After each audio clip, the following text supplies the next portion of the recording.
Nous sommes arrivés au moment d'écouter sa parole. Restons tranquilles pour écouter sa parole. N'oublions pas pour porter le masque. Que la chorale nous entonne un cantique pour inviter le prédicateur à la chair.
Saluons les saints dans le glorieux nom de notre Seigneur et Sauveur Jésus-Christ. Amen.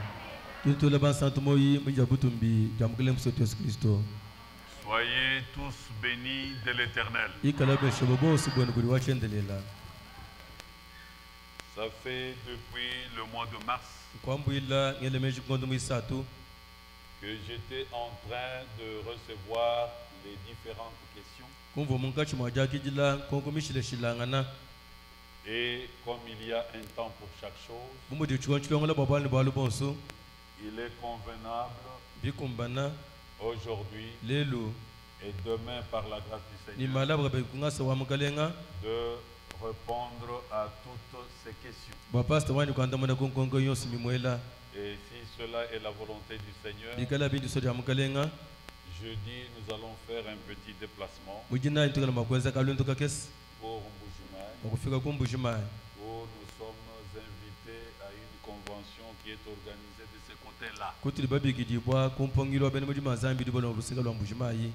Veuillez honorer la lecture de la parole de Dieu.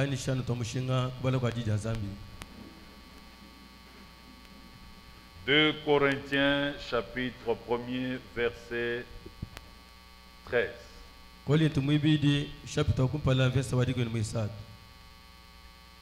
Nous ne vous écrivons pas autre chose que ce que vous lisez. Amen. Et ce que vous reconnaissez. Amen. Et j'espère que vous le reconnaîtrez jusqu'à la fin. Que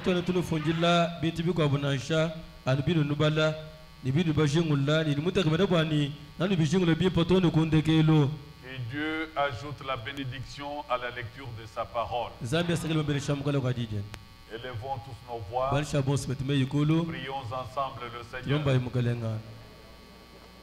Dieu notre Père Céleste, nous venons en ta présence dans cette séance des questions-réponses pour te demander de placer sur notre langue toute vérité présente, imbibée d'amour et de grâce, de nous oindre nous-mêmes par qui tu vas parler, de oindre l'auditoire, d'illuminer chaque cœur, de donner l'entendement spirituel à tout un chacun.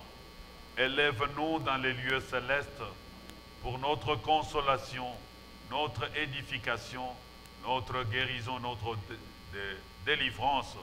Redresse-nous aux moyens de réponse que tu nous réserves pour la gloire de ton nom, dans le nom puissant de notre Seigneur et Sauveur Jésus-Christ. Amen. Amen. Je vous invite à vous asseoir. La première question émane de frère André Mounounou Wakale.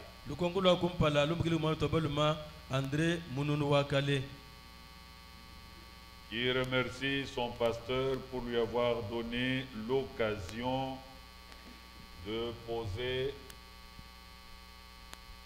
ces questions.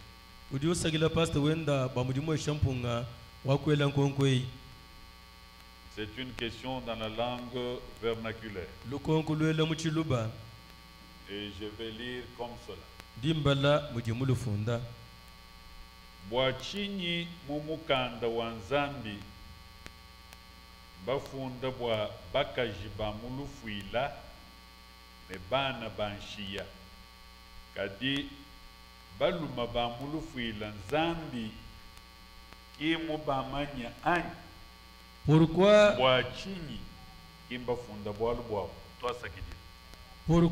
dans la Bible on ne parle que de veuves et des orphelins, mais on ne parle pas de veufs? C'est-à-dire, Dieu et la Bible ne reconnaissent pas les veufs? Merci. Jacques chapitre 1. Jacobo chapitre 1 compagne.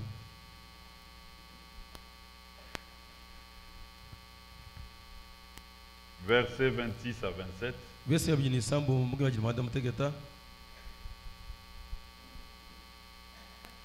Si quelqu'un croit être religieux sans tenir sa langue en bride, mais en trompant son cœur, la religion de cet homme est vaine. La religion pure et sans tache devant Dieu notre Père consiste à visiter les orphelins et les veuves dans leurs afflictions et à se préserver des souillures du monde. Bikala muntu uchinga bani mutendeleji kalika imufana kukandelo ndilujimi muntu awudushima moyo wenda kadi tendelo muntu uri wachanan tendelo mukazuka uri kahikatoba kumpala kwa zambi tatu wetu mutamba kuimanyina mukusamba kwa bada basha nibako jambulu fuila mutunyanga twabo nikujilama kubuko ikabonso ba mubidi. Mais pourquoi Dieu classe cela comme une religion pure? Genèse chapitre 3. Genèse chapitre 3. Verset 16. Il dit à la femme: j'augmenterai la souffrance de tes grossesses.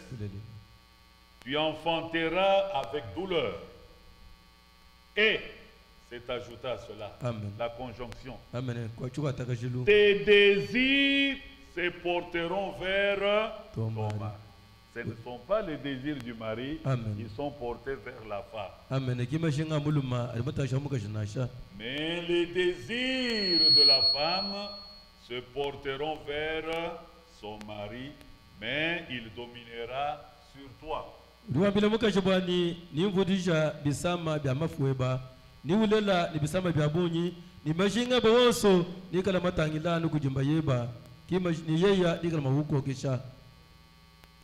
Quand ils sont à deux dans le couple, le chef, c'est l'homme.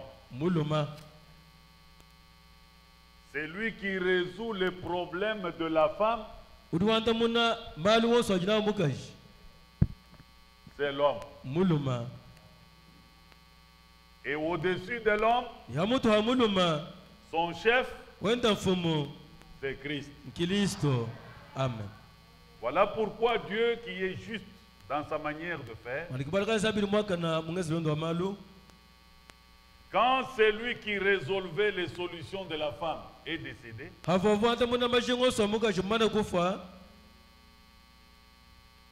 la femme reste en l'air en attendant de refaire sa vie avec un autre homme. Dieu se pointe. Il dit, je deviens sa tête. Donc désormais, elle va m'apporter ses désirs en attendant de refaire sa vie. Amen. Amen. Donc, Dieu n'a pas oublié le veuf. Vous verrez que Joseph était veuf. Joseph, le père, le mari de Marie, il était veuf. Mais quand Dieu avait consolé Marie, sa femme, voulant s'en débarrasser, le Seigneur qui connaît les veufs est venu lui parler dans le son.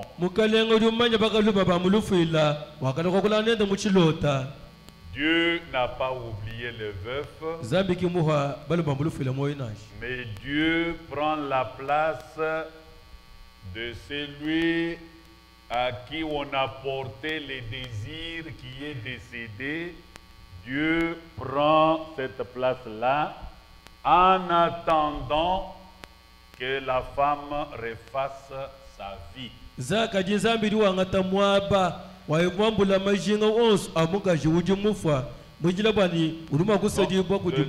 De l'homme qui est mort. De la femme. De l'homme. De l'homme.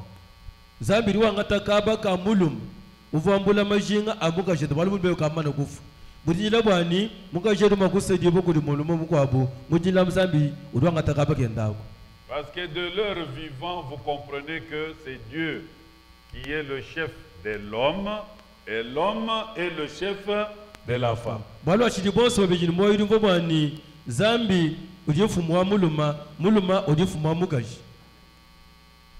Que Dieu vous bénisse. La deuxième question émane du frère Augustin Kalala.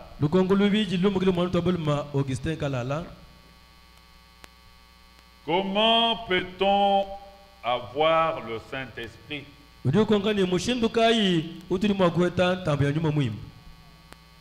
Deux. Comment peut-on avoir l'esprit de discernement? Actes des Apôtres, chapitre 5. Comment peut-on recevoir le Saint-Esprit de Dieu? Verset 32. Nous sommes témoins de ces choses, de même que le Saint-Esprit que Dieu a donné à ceux qui lui obéissent.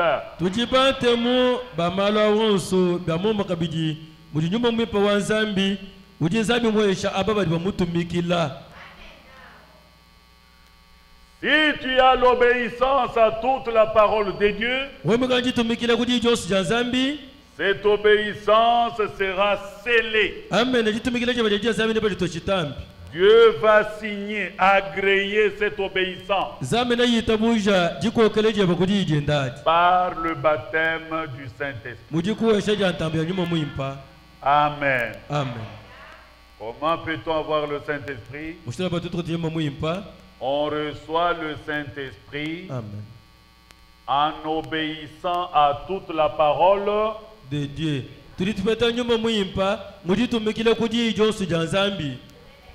Et aussi en le demandant.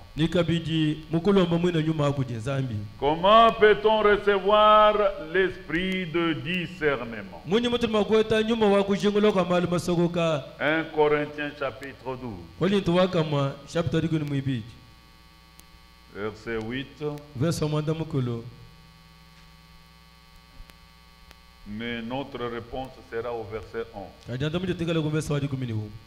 En effet, à l'un est donné par l'Esprit une parole de sagesse,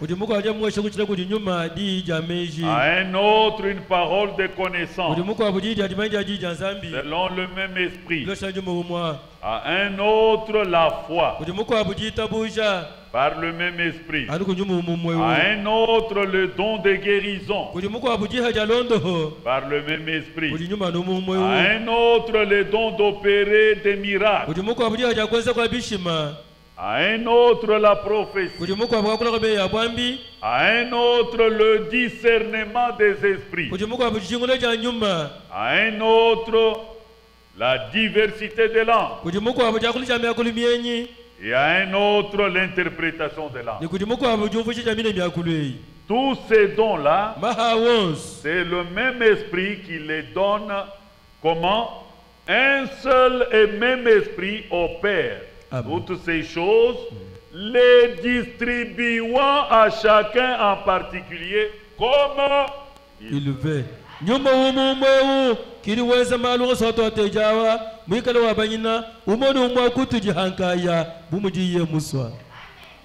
Tu désires le don de discernement, mais c'est dans la volonté de Dieu de te les donner, parce que cela dépend de la volonté de Dieu. Il fait des dons à qui il veut. Amen. Amen. Troisième question.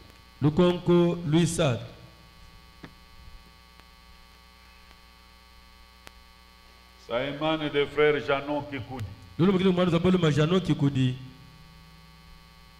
Il a posé 4 questions. S'il est là, il va m'expliquer la deuxième. Je n'ai pas bien compris. Alors c'est pourquoi je n'ai pas pu réserver une réponse là-dessus.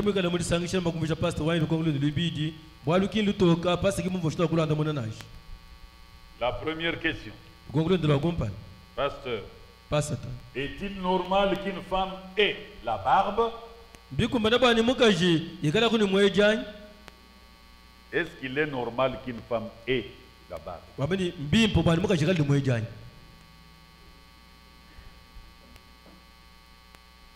Oui, mon frère. Si Dieu lui a donné plus d'hormones masculines, elle aura beaucoup de poils à son manteau.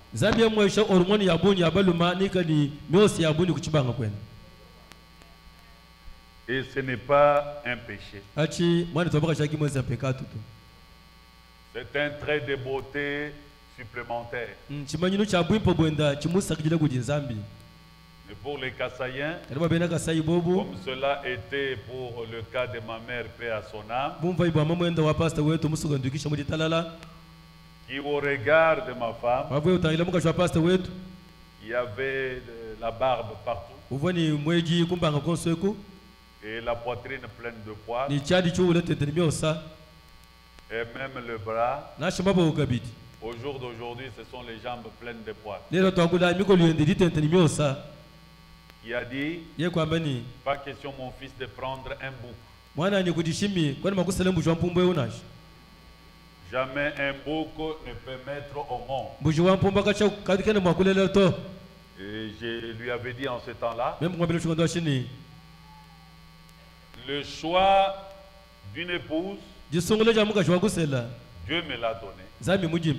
Pour moi, au regard de toutes les femmes, je n'ai vu que celle-ci. Comme elle était un peu de sang chaud, elle avait sorti son sein. Elle m'a maudit en bougeant. Et je lui avais dit, tu vas te faire du mal avec ton sein. Dieu du ciel est celui qui donne les enfants. La même année, la femme a conçu, elle a mis au monde une fille. J'ai dit, donnez le nom à cette maman-là. J'aimerais voir si le bouc met au monde. 2 ans après, elle a conçu, elle a mis au monde. 2 ans après, parce que tous mes enfants, par la grâce de Dieu, se sont succédés de 2 ans.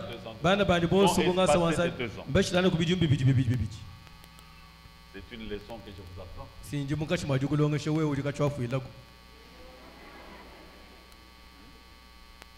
Tu n'as rien d'autre à faire que ça.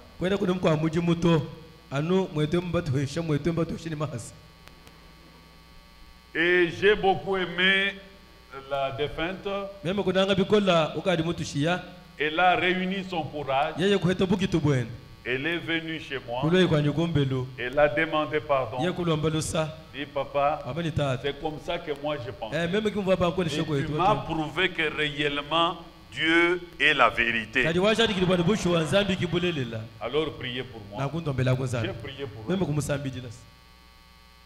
Donc, est-il normal qu'une femme ait la barbe? Oui, c'est normal. Ce n'est pas obligatoire. Mais si elle en a, c'est normal. C'est Dieu qui lui a donné plus d'hormones masculines que les hormones féminines. C'est tout. Ça s'explique sur la science. Allez demander aux scientifiques.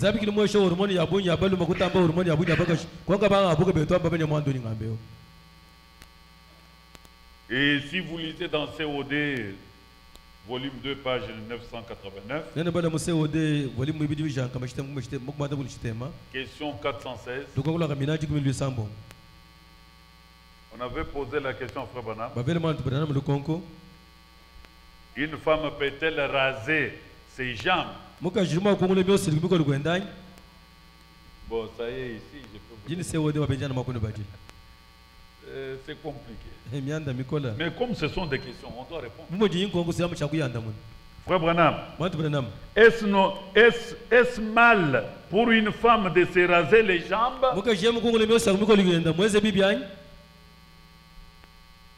Je ne sais pas. Je vous laisse le soin de décider. C'est ça la réponse de William.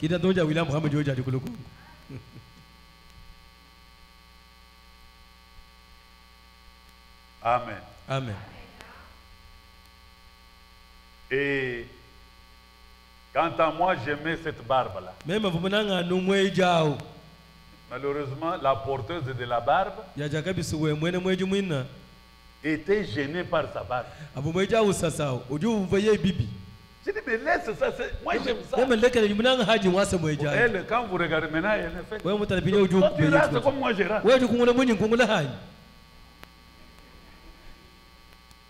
Mais alors hier, il y a une fille parmi vous qui a connu des petites taquineries à l'école. Oh non, pourquoi? Toi tu as des barbes, tu ne mettras pas au monde. Comme c'est l'interprétation des Kassaïens. kudimani tabaka shimuteka tamabe moto bilombo mutraso balun de ben a wajini moji kwa kolela nash mudibena kasabi kala bomba mianda. Alors elle est venue pour demander à son pasteur, mais pasteur, si c'est la vérité, qu'est-ce que je peux faire? J'ai bien expliqué et ça tombait bien avec la question. J'ai dit, bon, après culte, tu attends, je vais t'appeler autant de femmes qui ont des barres. J'en ai appelé une, il y a déjà 6. Je dis, regarde, c'est plein là-bas. Maintenant, elle a ajouté pour dire, mon mari me dit le jour que tu enlèveras cette barre, donc tu enlèves ton mariage. Donc le mari est trop fanatique de cette barre. Je crois avoir récupéré la sœur. Est-il normal qu'une femme ait la barre? Ou du moins, si Dieu, parce que c'est Dieu le créateur, si Dieu lui a donné beaucoup d'hormones masculines. Alors la question que je n'avais pas comprise est celle-ci. Les lois que j'ai lues telles que c'est écrit, comprenez, les lois que nous grandissons avec aujourd'hui, sont-elles de Dieu ou de nos ancêtres? Est-ce que le frère est là, il peut m'expliquer?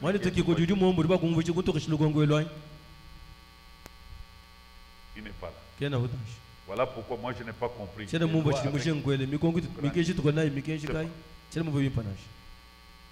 Si tu explicites dans une autre question, je viendrai toujours au moment voulu pour répondre. Troisième question. Une vraie chrétienne ne doit pas porter des pantalons ou même des culottes. Non. Je corrige déjà dans ta question. La culotte, selon le message du temps de la fin, est le sous-vêtement de la femme. Tu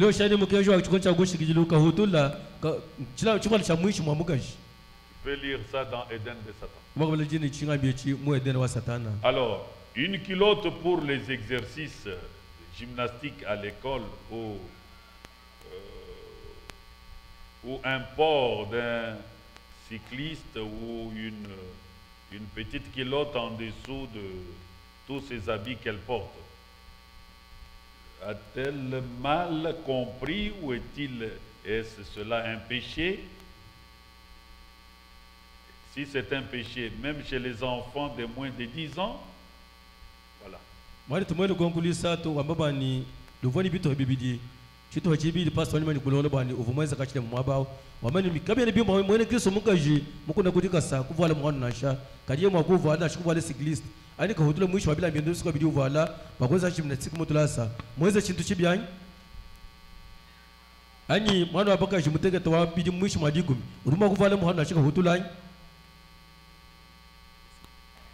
Deutéronome chapitre 22,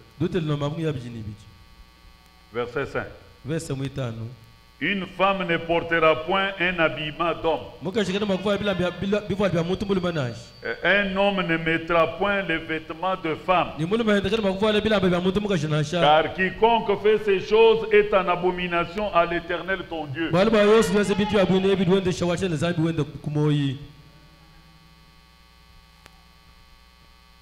Veillez à la raison, la cause, le monde. La prédestination signifie près de si la destination est ici, on vous met tout près. Notre destination,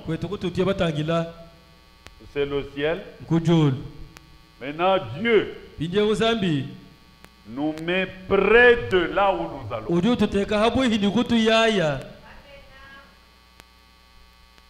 Comment arrive-t-il à le faire? Avant la fondation du monde, avant que la terre, les cieux, tout ce que vous voyez, soit. Il y a un être qui a existé par lui-même. C'est Dieu. Amen. Personne n'a créé Dieu. Dieu existe par lui-même. Maintenant, avant que le monde ne soit,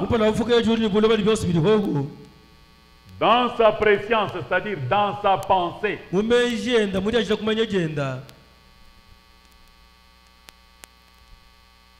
il a placé sa volonté qui est la parole de Dieu à ses enfants qui étaient dans sa pensée. Tu étais dans la pensée de Dieu.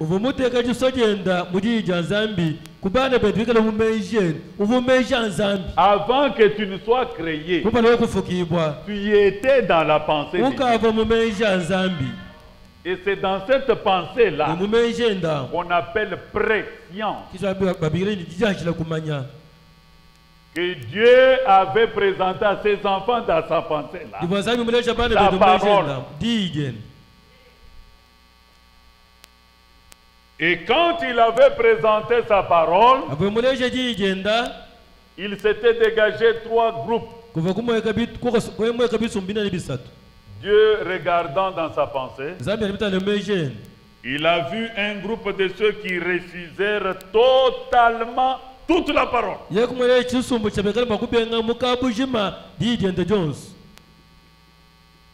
Comme conséquence, ils furent tous perdus. Sont des incrédules. Donc, ce que nous voyons aujourd'hui est la manifestation de ce que Dieu avait déjà vu.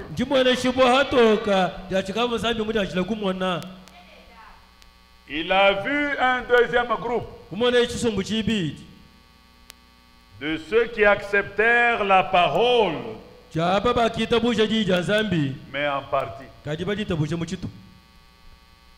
Où est-ce que c'est écrit dans la Bible? Matthieu 22, verset 14.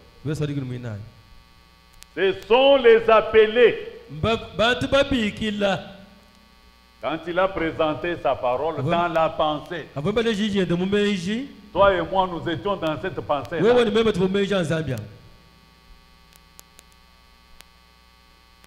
Ceux qui aujourd'hui rejettent toute la parole étaient dans cette pensée. C'est nous qui nous étonnons, mais Dieu ne s'étonne pas. Dieu connaissait tout ça avant que le monde ne soit. Et il a vu un autre groupe qui a accepté la parole, mais en partie. Qui a accepté par exemple l'évangile, qui a accepté la guérison, l'évangile de bénédiction. Et quand on leur présente la parole prophétique, ils disent non, non, non.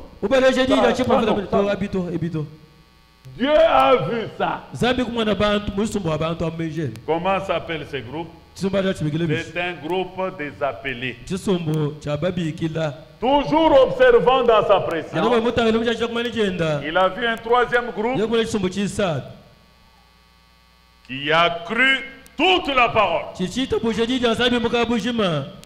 Qui a cru d'abord la croix de Jésus, le sang de Jésus pour leur salut. Ce groupe-là a cru toute la doctrine,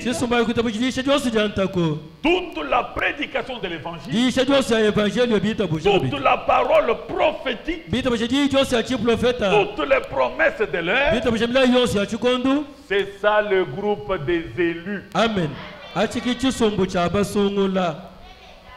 Ces 3 groupes, nous pouvons les constater aujourd'hui. Mais Dieu, lui, les avait déjà vus avant que le monde ne soit. Et sur base de ces dessins des 3 groupes, vous comprenez que c'est dans la préscience qu'il a vu.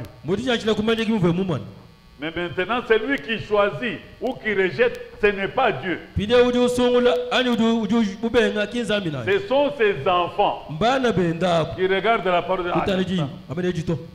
Et un autre dit, oh, ça oui, mais ça non. Et les autres viennent, ils embrassent tout.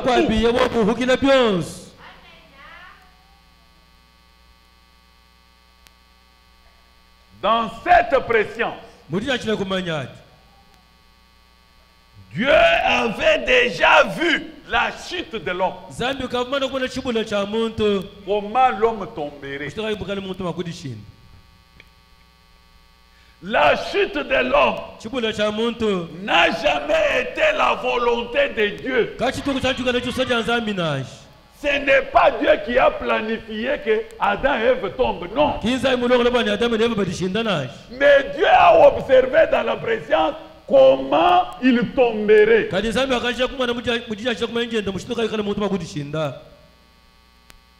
Maintenant, dans son amour, toujours dans la préscience, ayant constaté comment ils vont tomber, il a maintenant décidé d'élaborer un plan comment les sauver. C'est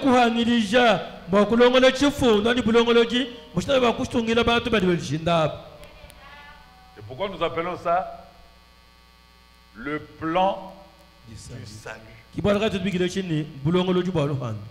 C'est Dieu qui a élaboré comment ça doit commencer. Comment je vais commencer pour sauver. Parce que je vois déjà en moi-même comment ils vont tomber. La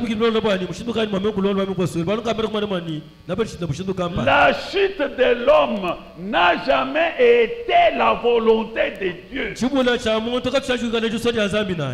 La chute de l'homme émane du libre arbitre de l'homme.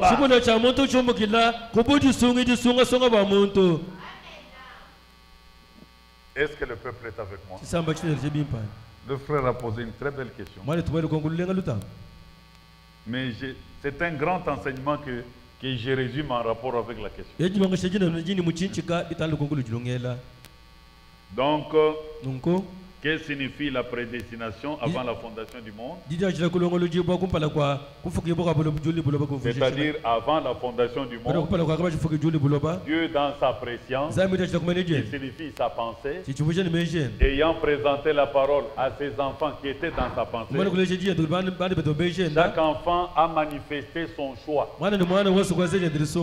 Il y en a qui ont tout rejeté, qui sont des incrédules. Il y en a qui ont accepté une parole et on les appelle les appelés. Et il y en a qui ont accepté toute la parole. Ce sont les élus. Et c'est sur base de cela que Dieu a mis près de là où vous allez, selon votre choix. Il vous a mis près de là où vous allez. Amen. Amen. Deuxième question. Qu'en est-il de Zorobabel et quelle a été son origine?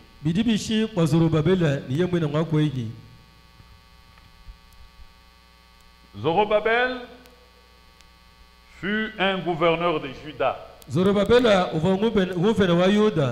un rejeton ou sémence de Babylone. Ce qu'il a marqué dans sa vie, c'est un homme qui a reconstruit le temple. Amen. Zorobabel signifie ôter la confusion.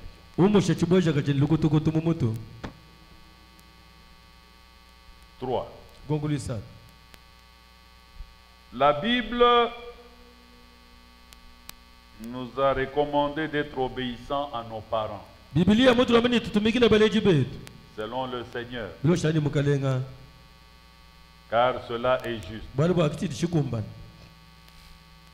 Mais au cas où les parents nous envoient acheter la cigarette ou la boisson, selon la Bible, doit-on exécuter ou pas?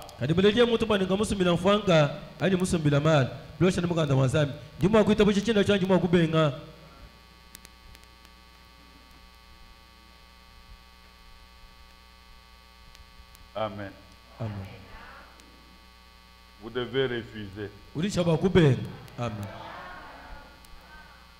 Vous devez honorer votre Dieu. Dans ta famille, que tout le monde sache que tu vas envoyer qui la cigarette? Celui-là, il n'ira pas. Cet enfant est petit. Depuis qu'on l'a appris par son pasteur, Il faut que tout le monde sache. Tu ne peux pas acheter. Parce que la Bible dit, tu ne peux ni goûter, ni boire, ni servir, ni être parmi les vivants. La Bible interdit tout ça. Alors, dois-je plaire à mon père ou dois-je plaire à Dieu? Ce n'est pas que je vais le faire de manière à le dédaigner, non. Je vais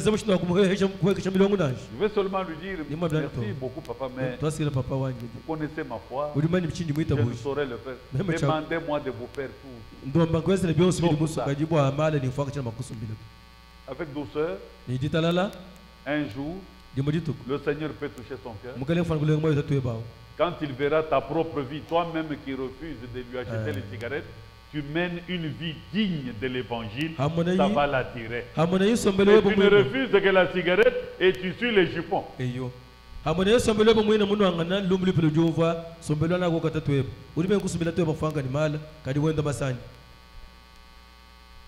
Et son argent dans la maison, il ne retrouve pas ça.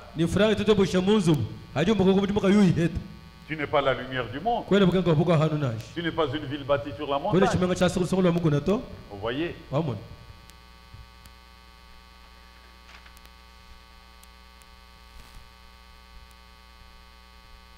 Frère Chimbai et Eloïs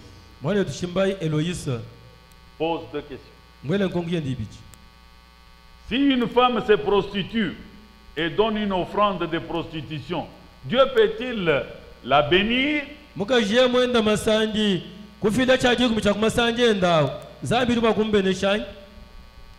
Deutéronome 23. Verset 18. Tu n'apporteras point dans la maison de l'Éternel ton Dieu le salaire d'une prostituée.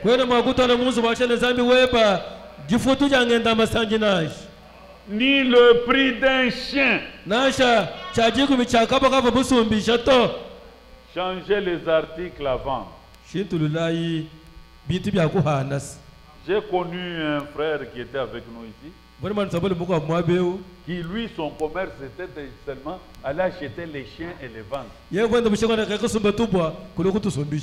Tu es malheureux, tu ne vas pas progresser. Où est-ce que tu vas donner ta dîme? Parce que Dieu refuse.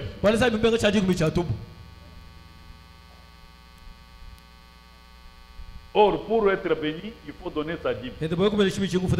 Maintenant, toi, ta bonne marchandise, tu quittes ici, tu vas à Sando, tu le trouves à vélo là, avec 10 chiens, même 20, tu es en train de... Frère, ce frère comprend ce qu'il fait.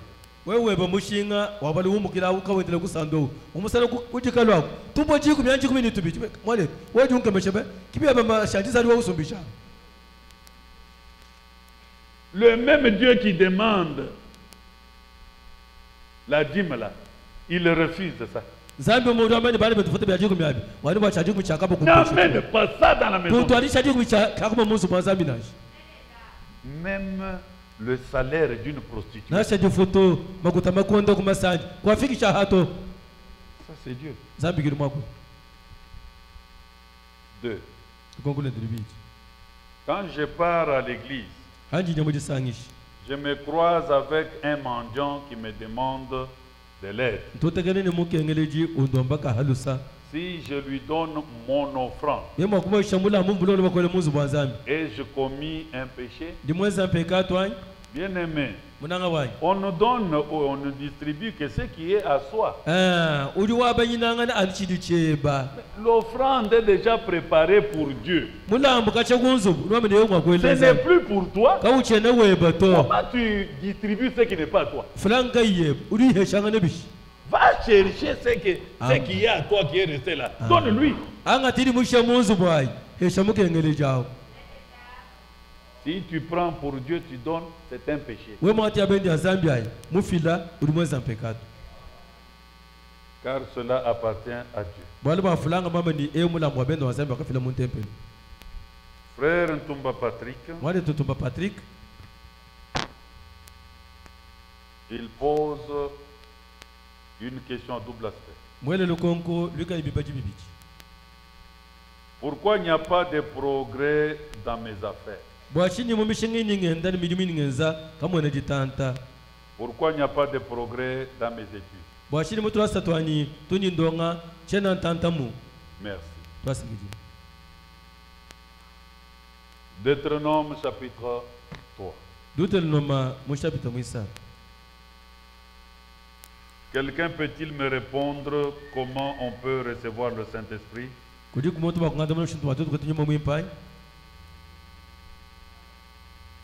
Oui, ma soeur.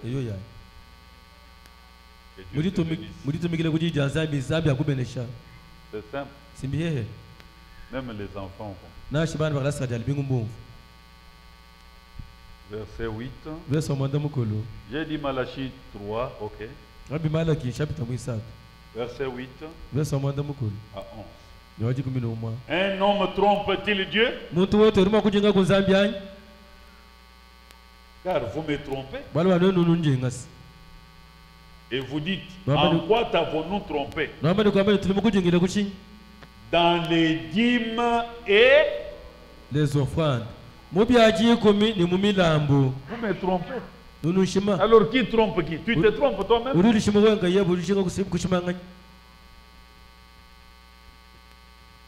Vous êtes frappé par la malédiction.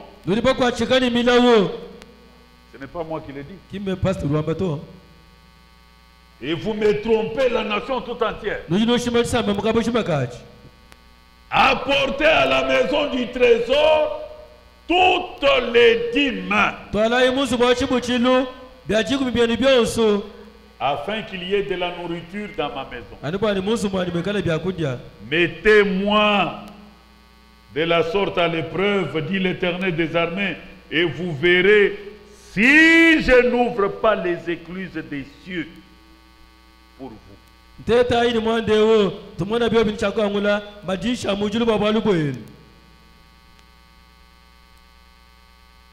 Si je ne répands pas sur vous la bénédiction en abondance. C'est un pari. Un pari.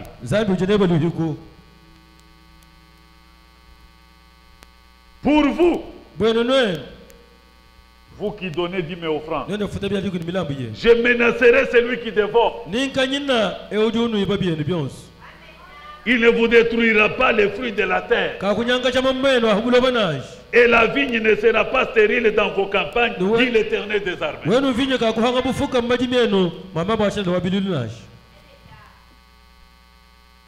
Pourquoi mes affaires ne progressent pas? Vous trompez Dieu dans les dîmes et les offrandes. Alors, au lieu d'être béni, vous êtes maudit. Si vous voulez maintenant que la page change,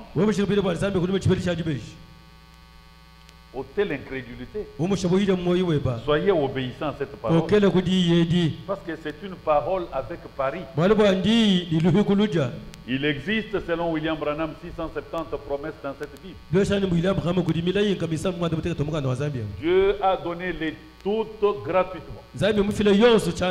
Mais quand il s'agit de l'argent, Dieu oblige. Il fait le pari. Éprouvez-moi, vous allez voir. Mais pour être guéri, c'est gratuitement par la foi. Pour être protégé, c'est gratuitement par la foi. Mais pour être béni matériellement, avoir l'élévation,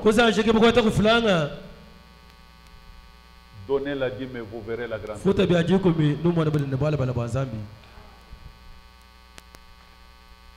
Malachie chapitre 2. Verset 13 à 14. Pourquoi autre chose? Pourquoi vos affaires ne marchent pas? Voici encore ce que vous faites. Vous couvrez de larmes l'autel de l'Éternel. Des pleurs et des gémissements. En sorte qu'il n'a plus égard aux offrandes. Et qu'il ne peut rien agréer de vos mains. Et vous dites, pourquoi des maladies? Pourquoi je n'avance pas? Pourquoi mes études? Pourquoi? Parce que l'Éternel a été témoin entre toi et la femme de ta jeunesse, à laquelle tu es infidèle, bien qu'elle soit ta compagne, la femme de ton alliance.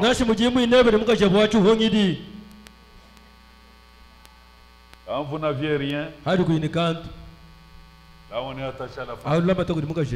Quand on a peu de moyens, c'est tout. D'abord la manière de parler. Toi c'est quoi là? Tu me vois comme qui? Comme ton oncle? Comment on doit commencer à parler comme ça? Comment pour rien? On doit insulter les parents. On doit mépriser la famille de la femme. Non. Elle commence à gêner. Et puis quand elle te regarde, elle te voit toujours attaché à cette autre femme. Mais quand nous n'avions rien, là tu étais attaché à moi. Aujourd'hui Dieu nous bénit. Est-ce que je ne peux pas aussi bénéficier? Oui. L'une des causes, l'autel de l'Éternel est rempli de gémissements et des pleurs de vos femmes.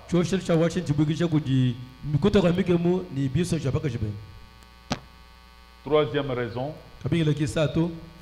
ça je promets parce que je suis en train de vous préparer, je l'avais déjà annoncé, les causes de l'échec dans la vie d'un homme.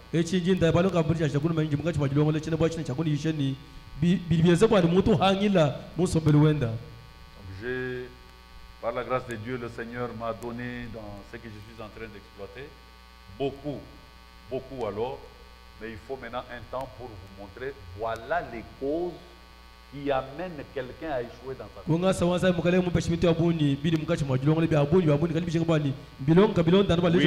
c'est la vérité.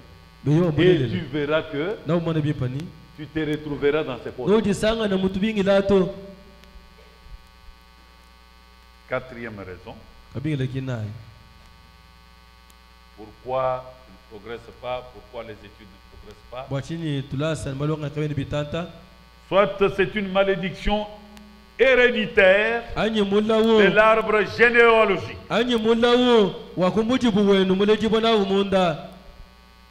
Là, je vous donne déjà la solution.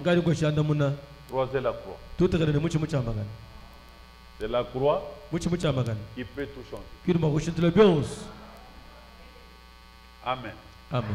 Donc, à cette question qui semblait être moindre, vous avez compris combien de réponses j'ai données. Soyez obéissants, donnez les dîmes et les offrandes, faites-le avec joie. Sentez-vous coupable quand vous ne le faites pas. Il y a des gens qui se sentent à l'aise quand ils donnent 100 francs dans l'église. C'est pas juste. Vous trompez Dieu dans les dîmes et les offrandes.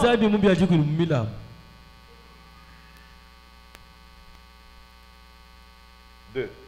Pour vous qui êtes déjà mariés, les choses ne tournent plus. Mais regardez sur l'autel, quand vous priez, vos prières montent sur l'autel. Vos prières rencontrent les larmes de vos femmes. Les gémissements. Elles sont maltraitées. Alors que vous êtes les fils de Dieu. Pourquoi toi tu manges beaucoup comme ça? Mais si tu travailles, c'est pour que la femme mange beaucoup et les enfants mangent bien. Que la femme soit bien habillée. Les enfants aussi. Tu ne vas pas demander leur prière parce qu'ils vont prier tout le temps pour toi parce qu'ils sont bénéficiaires.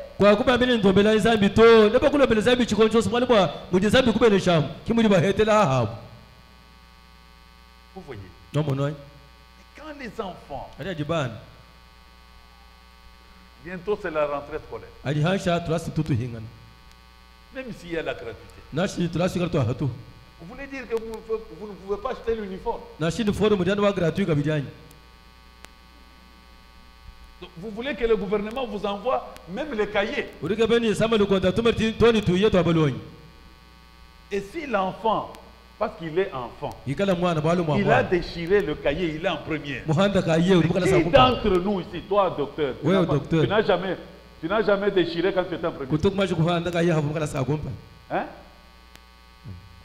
Il avait déchiré. Alors il faut que tu tapes Josué parce qu'il a déchiré. C'est une méchanceté. Il n'y a que toi qui étais enfant. On peut te comprendre. Lui n'est pas enfant. Je cite au moins les gens qui sont un peu stables dans la foi. Si je veux te citer toi, peut-être que demain tu ne viendras pas à l'église.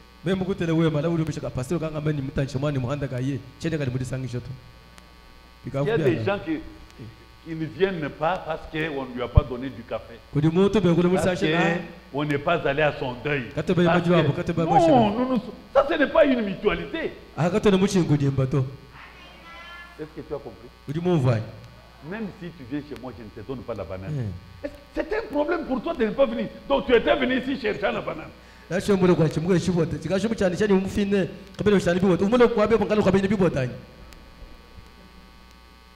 Il y a des régimes de bananes que nous distribuons. Je n'irai plus dans cette église.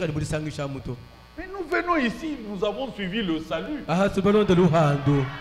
Et il y a un homme que moi et vous, nous avons suivi, c'est le Seigneur Jésus. Et l'amour de Jésus ne peut jamais rencontrer l'obstacle des chutes. Parce qu'on ne m'a pas aidé. Parce que... Quel genre de foi que vous avez?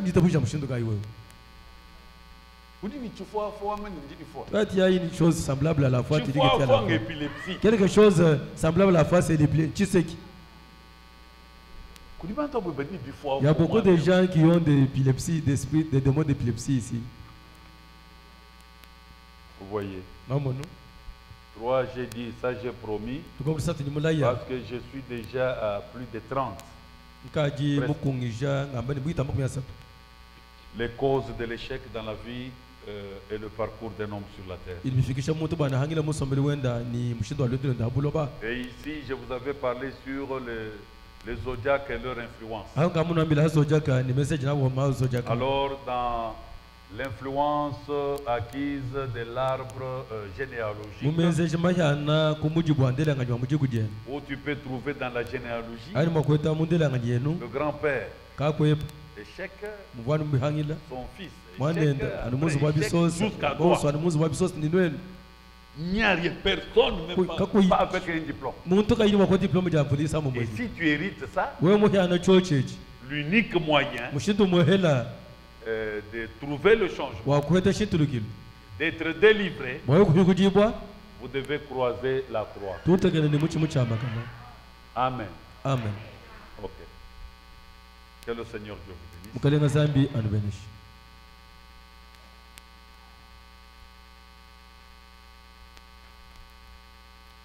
Peut-être on achèvera demain parce que ici c'est beaucoup de questions. Dès qu'il est temps. Frère Kalonji pose 9 questions. C'est son droit. Première question.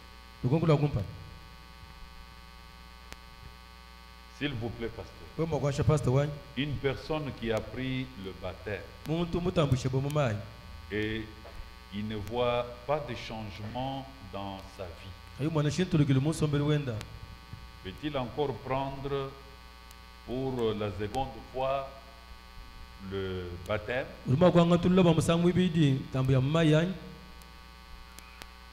D'abord, le baptême ne change pas la vie d'un homme. Le baptême est un engagement d'une bonne conscience. Nous signons, je signe avec Jésus. Je te servirai.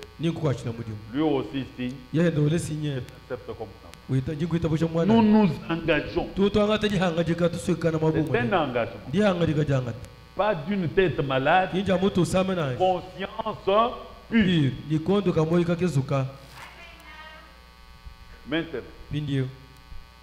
il y a des motifs qui peuvent faire que tu n'évolues pas correctement. Alors que tu as déjà pris ton baptême. Si la confession n'a pas été sincère, si la repentance n'était pas sincère, tu vas tournoyer comme une fille. Vous voyez. Et là, si maintenant ce n'est pas une doctrine, mais si ta conscience te condamne, tu veux refaire ta vie chrétienne, oui, c'est faisable. Actes des Apôtres, chapitre 19. Versets 2 à 5. Avez-vous reçu le Saint-Esprit quand vous avez cru? Ils lui répondirent, nous n'avons pas même entendu dire qu'il y ait un Saint-Esprit. Il dit, de quel baptême avez-vous donc été baptisés? Ils répondirent, du baptême de Jean.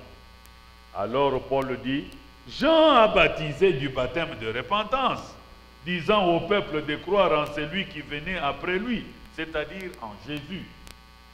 Sur ces paroles qui ont convaincu leur cœur, ils furent baptisés au nom du Seigneur Jésus.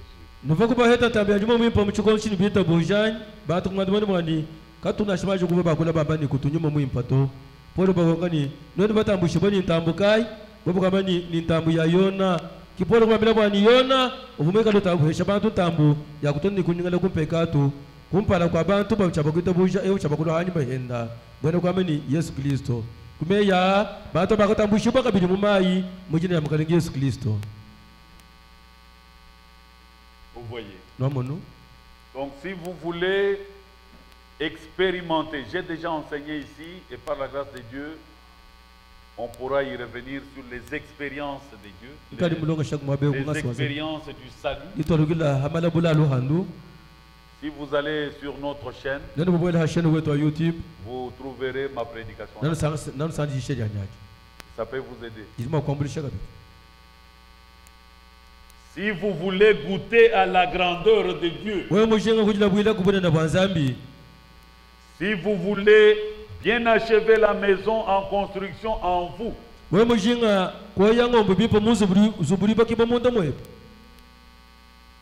n'enjambez pas les classes. Quand il est question de confession, vous devez confesser. Confesser signifie dire la même chose dans les mêmes termes et de la manière que cela a été fait. Sans détour ou aménagement. Non. Que ce soit devant Dieu, que ce soit devant l'homme, l'un ou l'autre qui a été offensé. Et vous devez regretter ces actes. C'est-à-dire avoir le regret sincère de pourquoi vous aviez fait ça. Et ce regret, Frère Branham le compare à la perte d'un être cher dans sa vie.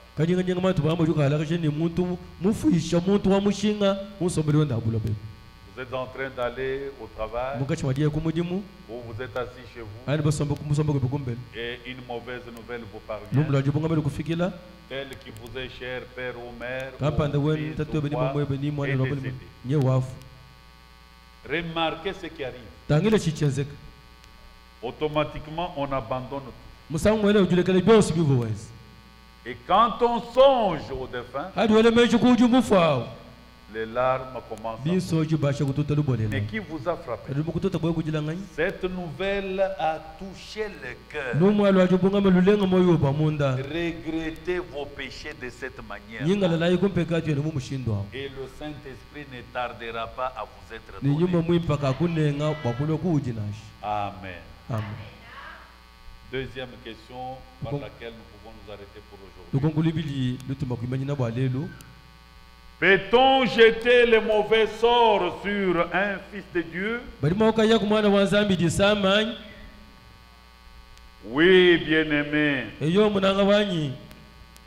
De même qu'un fils de Dieu peut tomber malade, de même qu'un fils de Dieu, on peut lui jeter un mauvais sort.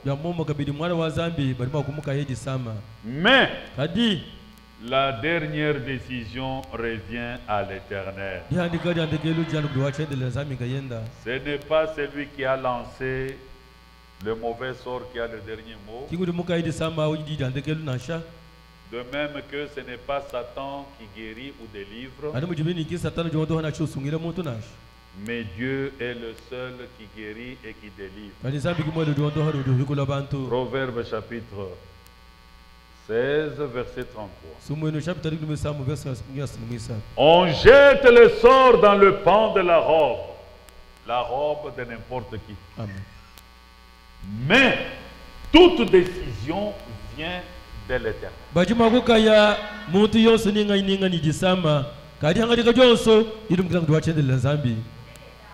Amen.